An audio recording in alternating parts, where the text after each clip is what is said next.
Peoples party کی رہنما آصفہ بھٹو زرداری بھی بلاول کے لیے ووٹ مانگنے سیاسی میدان میں نکل پڑی۔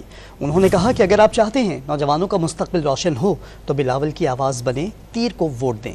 پیپلز پارٹی کی کراچی میں انتخابی مہم کے دوران آصفہ بھٹو زرداری نے ابراہیم حیدری لانڈھی ملیر کا دورہ کیا، جہاں کارکنوں نے ان کا پرتپاک استقبال کیا۔ آصفہ بھٹو زرداری نے خطاب میں کہا کہ اگر عوام چاہتے ہیں کہ صحت کارڈ ملے تو بلاول بھٹو کو کامیاب کرائیں۔ 8 فروری کو ووٹ تیر کو دینا ہے۔ بلاول بھٹو نے عوام دوست منشور دیا ہے۔ بلاول بھٹو زرداری نے ایک عوام دوست منشور دیا ہے، ایک غریب دوست منشور دیا ہے۔ صرف بھٹو خاندان اور ان کی پارٹی غریبوں کو تکلیف سمجھتی ہے، صرف پاکستان پیپلز پارٹی آپ کی گھر اور روزی روٹی کو سوچتی ہے۔